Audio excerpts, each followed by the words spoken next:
are listening to the Jboy Show, your number one source for Auburn and the SEC. My goal was to run through his soul and grab his heart when I run through his soul. Kurt, Nate, Coach Dab. Those are memories. I think we've established ourselves as, I think, the premier conference in college football. Now, the SEC is better at the top. It's better in the middle. The Southeastern Conference remains the premier conference. Now takes the snap. Looking for the receiver. He's got Lutz and Kirkland. Touchdown, Auburn! Think about it. It's always been the SEC and everybody else trying to catch it. I think this is probably the best league from a competitive venue standpoint.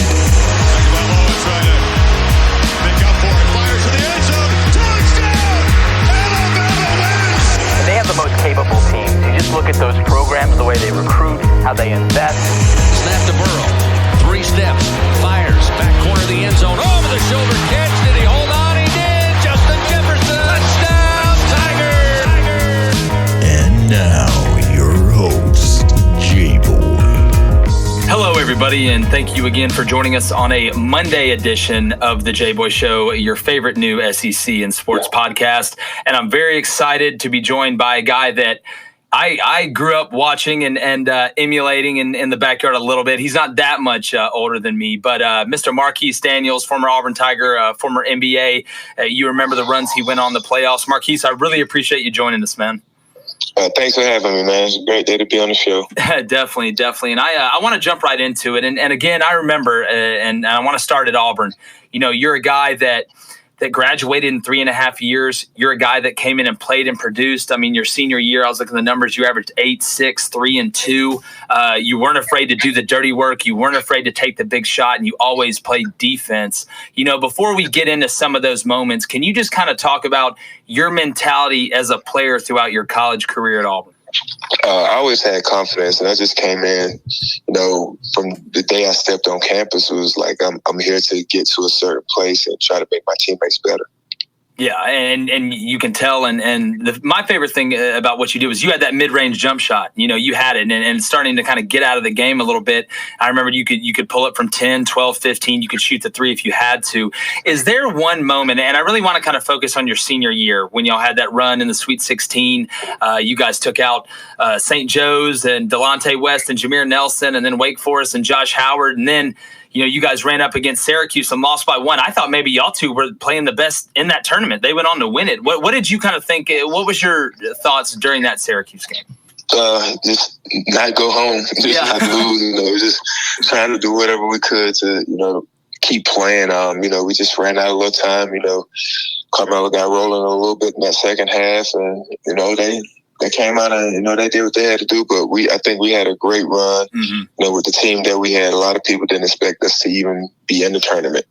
Yeah, and again, it was a magical run, and you guys were playing as good as anybody. Is there, because there were a bunch of key moments during that season, is there a few or one that stands out to you outside of that Syracuse game that you mind kind of letting our audience kind of get into the head of Marquis Daniels a little bit?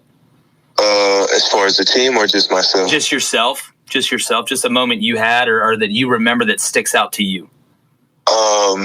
Probably my first game, my mom got to see me play in college in person. Wow. That was up in South Carolina. Okay. I think I had like 31 and 8 and something. So everything was just going in that night. Yeah, it was just like, man, my mom here to see me play. Like, I got to have a good game. Now, could your mom hoop? Are you the only hooper in the family? Yeah, my mom played. She played. My oldest brother, that's where I learned to dribble and everything. He was the point guard at junior college back in Orlando. And he used to steal the ball from me every day. I remember I used to walk home from the park crying because they wouldn't pick me and let me play. And then one day I grew like 6 inches over the summer, and it was over from there. Yeah, I just went out there and just started balling on him. I can see that in my mind. But you know, your story is so cool, Marquis. And again, you played at Auburn through 99, 2003, had some great memories. You were, voted team MVP a year, all SEC second team, I believe, your senior year. And then you go undrafted. And you don't give up, you fight through the adversity, and you prove all the scouts wrong, and you sign to the Mavericks, to the Summer League team. Can you just kind of talk about going into that Summer League team, how you felt about it and knowing you got a shot? I just remember that night after not being drafted, I just told my mom and everybody, I was like, I'm going to make everybody pay. My teammates and all, they are going to pay for it. And then, I went to Summer League. We, was practicing. We had Josh, who got drafted in a position which was a blessing in disguise by us playing them. That's when Dallas saw me. Okay. And so it was, I try to tell a lot of people, just because they're playing somebody else, make sure they see you as well. Yeah, and again, it's something where that's the good thing too about those summer leagues is that you're not just playing for one organization; you have all eyes on you. Right. Very similar to the minors in baseball. So you do well, you get on, you're playing in spot duty, and then Steve Nash gets sick. Which was crazy. Yeah, I just want to hear, Marquis, just from you. I've been waiting all day to hear this, man. I want to hear, if you don't mind, just kind of tell the story about that game. I was the guy that, I play if we up 20, down 20, it's like last 2 minutes of the game, but it's like, man, I'm going to get these 12, I'm going to get double digits before I come out the game. So I was gambling, trying to get steals, just being ultra aggressive. So Steve Nash gets sick, and, I usually joke around in practice all the time because I know I ain't going to play in meaningful minutes. I play when the game is over. So coach was like, hey, Ricky, you starting tonight? And Antoine Jameson looked at me and was like, I bet you stop playing around now. and I was like, Coach, I ain't been playing, right? And he was like, yeah, sorry, you're starting tonight. And I had like 14, 9, and 9. Yeah. And then after that, I had like 18, 7, and 6. Then it was like 25. It was like 21. It was like 18. My numbers was just going up. And Coach Don Nelson, one of my favorite coaches, he comes to me one day. He was like, you've been able to score like that all your life? I was like, yeah, just put me in the game. And then after that, he was like, we're going to go small ball. Ricky, you're going to start at the 2, Finley, you're at the 3, and, the rest was history. Yeah, that just had to be surreal to you a little bit. I mean, you talked about how confident you were, but, can you just for a second, Marquis, talk about, walking out there for the starting lineup and Marquis Daniels, the guy that's gone through the stuff that you've went through, is about to go start an NBA game for the Dallas Mavericks. How that has to be just so vindicating a little bit. Man, I had a chip on my shoulder so big that I was just ready to get out there, man. Like I was just like, I always felt like throughout my whole 10-year career, I felt like I had to prove myself, regardless of where I was at. I always felt that way. And it was just like, all right, man, this is your time. You've been praying for this, so now it's your time. Go out here and just play. Just let everything fall the way it may. Exactly. And again, I remember it. I remember it because, again, you were one of the few Auburn guys in the NBA. And I was like, man, I remember watching this dude do this in college. I wasn't actually surprised. I was happy for you, but I wasn't surprised. But you mentioned Don Nelson, and he's a legend in the NBA. And you said you enjoyed playing under him. What was it like playing under him? And what is the thing you most admired about Coach Nelson? He was a player's coach. He understood players. Like I didn't really show that much emotion. So a lot of people would take it as, he's nonchalant. He don't care about the game, but I'm actually playing hard. I'm not the, the rah, jump in your face and do all this type of stuff. I'm going to just let my game speak for itself. And he understood that. I still remember we played in Orlando, and he was like, you're going back home. Don't be too relaxed. I don't want you to go to sleep out there. I'm like, nah, Coach, I'm good. But he just understood what was going on, and he just knew players. It's a lot of people that I see it all the time. Kids get a bad rep for thinking that they're not playing hard when they're actually going just as hard as the next person. Yeah. But they're just not showing all that emotion. Exactly. And in basketball, you can see their faces. In football, They got a face mask behind it. So there's a lot of guys that, believe it or not, look the exact same way on the football field. Exact same way. Like I look at my son and my daughter right now, they're the same way. They don't show no emotion, but they're playing hard as everybody else out there. Yeah. And again, that speaks more than any facial expression ever were. I'll take a guy that's out there playing 100% over a guy that's out there just rah-rah. Exactly. But I do, Marquis, playing in the NBA, obviously against some of the best athletes on the planet Earth, and I know there's a few that you could probably pick from, but who is the one guy that to this day that you stepped on the court with that was just the best? Or is there more than one? I'm gonna go with two guys. I mean, it's a lot of guys that was really good. Of course, Kobe, the great Kobe Bryant. He was one of just like, man. But actually, too. Brandon Roy was really good before his knees, man. God, yeah, he was really good. Like a lot of people seem to have forgot about him. Like I think he was, man. He really didn't have too many no weaknesses. If you think about it. Yeah, he shot the ball well. He was able to get down to the basket, mid-range three. He was really good defender, good size. He played really well. I was actually looking at some old film when we played him. I was like, man, dude was really good. Yeah, I remember. And then had that. I believe it was his knees, right? His knees. I remember because he would pull from almost Steph range now before Steph. I remember watching. He was really good at 6'7". He was really good. Yeah. So Kobe, you're out there playing against Kobe. Did he ever talk to you a little bit? I know you probably. I don't know how much you talked out there, or did he just go out there and just like I'm just better than everybody? I mean, we would talk every now and then. If it was a play and I'm guarding him and I'm supposed to be able to over here helping this person, make the stop the play. He'd be like, yo, Marquis, that's supposed to be your help. I'm like, nah, you're not scoring. He would get this point. You not. So, I mean, it was just a little small talk. And, Kobe's just one of those players that he would just same kill, just all locked in face, and he's just going to try to destroy you. And after the game, you want to be, hey, what's going on? Like, that got my face, man.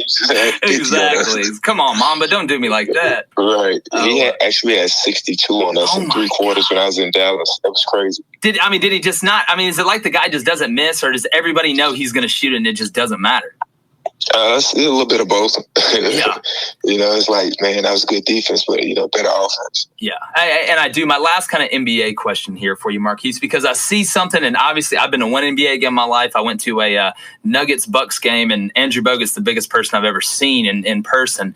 But I notice a lot of guys in the league, and you have Dame Lillard and all those guys. Man, it looks like half the time they're not looking at the basket when they shoot, Marquis. I mean, do guys literally train to just flash their eyes at the basket real quick and just they're so used to shooting the trajectory to shoot it that it goes in, or is you guys' eyes just that unbelievable? You have to try to find a niche any way you can. Like if someone's constantly seeing you looking at the clock 9 times out of 10, they're gonna think you're finna shoot or something. Mm-hmm. So you got to try to find any little niche you can to try to be creative when you have the ball in your hand to try to put the defense to sleep. If they think you're looking away, they're not gonna think you're gonna be ready to shoot. But then all of a sudden, boom. Yeah. So you got to try to get any advantage you can when you play this game, because you're playing against the best athletes ever. Like so many guys that, he may be the 12th, 15th man on the bench. They're like, oh, man, he's sorry. Yeah, that guy give you 30 points, easily. Like he's just not getting that chance yet. And it's just, it's easy for people that has never played the game to sit on the side like, oh, this guy, he shouldn't be playing. But dude, you never played. So how can you speak on someone that's playing at the highest level against the best talent? Exactly. That's why you'll never hear me say a professional player is bad at any sport that they're playing, because it's so hard to get in. And there's such a game within the game when you get to that level. But Marquis, I want to kind of bring it home a little bit because, you have a great career at Auburn. You have a great NBA career. I believe you had 6 playoff appearances, correct? 7. 7. Okay, 7, which is an awesome career. So you get done, and now you're back at Auburn as a director of player development. Just how does it feel just being back home and being able to share the knowledge that you had through a successful career in basically the golden era right now of Auburn basketball? You're a huge part of it, just like you were back when y'all were making y'all's runs. Just how does that feel to be able to see it kind of come full circle? I mean, being an Auburn, man, it just feels great to even hear Auburn back in the talks of things. Because when I was playing, it was almost like, hey, man, do y'all even have a team? I'm like, all right, we'll be back. It was rough times, through that 10-year career. But now it's like just seeing the way, Bruce has got these guys playing and the way these guys come in, they're willing to learn and just understand it. And for me to just be able to give them knowledge of, maybe you should look at doing this and doing that. Because at the end of the day, they still have to go out there and play the game. Like we have done a great job of recruiting great guys, just great students, just great players, good people on and off the court. And it makes it so much easier for everyone around to, help these guys to try to succeed the dreams that they're looking for. Exactly. And I've had Chad Pruitt on here. I had the big guy, Coach Pearl, on. He was great. And, one thing I noticed, and everybody always talks about how you have to have great camaraderie on the team, but you also have to have great camaraderie on the coaching staff. And when I watch you guys, whether it's Coach Burgomaster, any of you guys on the bench, Coach Flanagan, you guys always seem to be on the same page, and you always seem to, you guys, there doesn't seem to be a whole lot of egos on that coaching staff. And just, can you talk about just how much of an enjoyable experience it is being able to go work for a guy like Bruce Pearl and with the guys that you work with? I think it starts with, with Coach Pearl. He's a great guy to be around. His energy is contagious. And if you get a bunch of guys that's around each other that's all willing to listen and learn from each other, it's hard to kind of go wrong. You're going to agree to disagree, but at the end of the day, you're going to come to a conclusion that's what's best for the players, because it's not what we would do, because they're playing. We got to put them in positions to be better.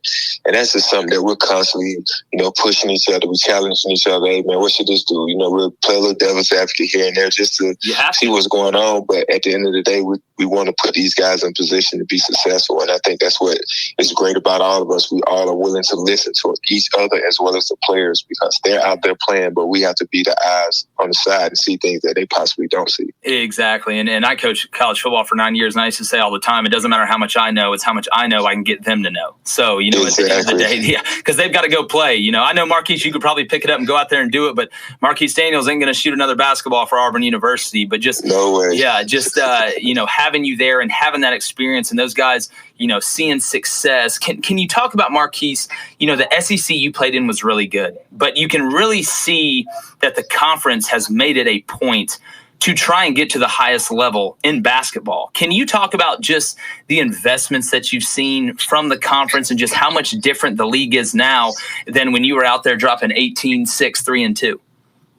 I think it's a lot more talent here. A lot of guys can really shoot the ball. A lot of skill. These kids are getting a lot of skill set early, and they're coming in and they're able to do a lot of things that, back then we couldn't do. We were probably a lot more physical, but skill-wise, I think they're a lot more skilled than we are. And I think that, with the SEC, once we become louder about what we're doing, as far as, winning and having a good conference and, just being more vocal about it, just going out, putting it more into people's faces, then, we can become getting a lot more recognition as other than, the Blue Bloods, or, the Kentuckys and those guys, which, they have been at the forefront of this conference for the longest, but we have a lot of other great teams that are making a run right now. They're rumbling. They're right there. Yeah, and again, Auburn's, really been a thorn in Kentucky's side, and you guys have really started to cement yourself, in the top tier of the conference. I do want to ask you, Marquis, before I let you go, like we talked about earlier, you guys make that Sweet 16 run. You guys lose by 1 to a great Syracuse team that won the national championship, and then you see Auburn go all the way to the Final Four. I mean, I know you said you weren't an emotional guy, but did you get a little emotional when you saw Auburn's name in those Final Four teams left to win a national championship?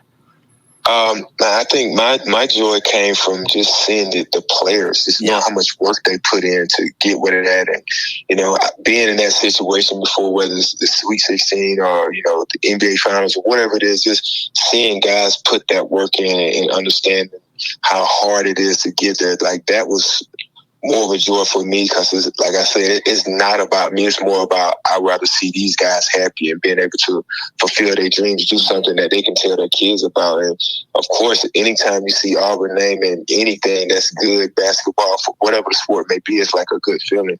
And so just seeing that and being a part of it was like, man, who in the world would ever have thought Auburn would be where they are now? Definitely. And I never, and I'll tell you something funny, Marquis, and I know you don't remember, but I want to say it was your freshman and sophomore year. Do you remember underneath the basketball goal, those little boys that wore the orange shirts that used to wipe the sweat up with the towel during timeouts? Yeah, I remember. I was one of them, man. Me and you shot baskets before the game a lot of times. Oh, and you were always so cool. You had the Band-Aid going, the Nelly thing going. I thought that was the coolest. I used to wear it during rec games. But that day was crazy, man. I think I was just diving for a basketball. Someone jumped on my face and I had stitches on my face, on my eye or something. I remember that. Yeah, it's crazy.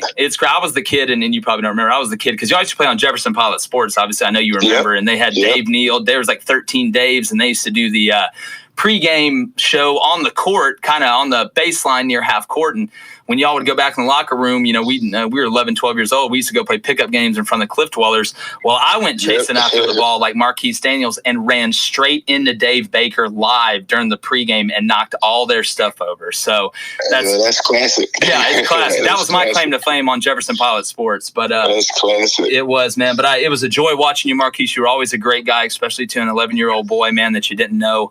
I just want to tell you, I really thank you for coming on, man, and you're a class act and a great representation for Auburn and the National Basketball Association. I'd love to have you back on, man, once we get closer to the year. Thank you again, and good luck the rest of the year with this. Hey, I'm going to try and do my best, Marquis. Hopefully I can make it to the league like you, bro. Hey, you get there. Thanks again. All right, Marquis, I appreciate you. Okay. See ya. That was Marquis Daniels, a personal hero of mine, if you couldn't tell. Kind of the fanboy came out of me a little bit in the end there, but I couldn't let him go without saying that. But again, appreciate you guys joining us on this Monday edition. It's a big week. Make sure you check our schedule. I got some big names on here. Remember, you can find us on Twitter at The Jboy Show, on Instagram at The Jboy Show, on YouTube. Just type in The Jboy Show. It's pretty easy. We're also on Facebook, have our own page. Remember, we are brought to you by the geniuses at IBN, the Investor Brand Network. You can find them at IBNsports.com. And as always, Faison, the wizard from Waverly Place in the studio, doing his thing with the wand. Always appreciate him. You do a bang-up job, and really appreciate you guys. Again, I know I tell you all the time, but y'all make this thing go. Y'all make this show happen, and none of this would happen without y'all. And I promise we're going to keep doing exactly what we're doing with the guests, with the recruiting, with the analysis, and so much more is coming because, ladies and gentlemen, we're getting closer to sports. So again, make sure you keep tuning into the Jboy Show. Tell all your friends about it. Doesn't matter who they're fans of. I think we got a little bit for everybody. Thank you again for joining us, and we'll talk to you soon. It's another Monday edition of the Jboy Show, and Jboy is going. Wait for it. Gone.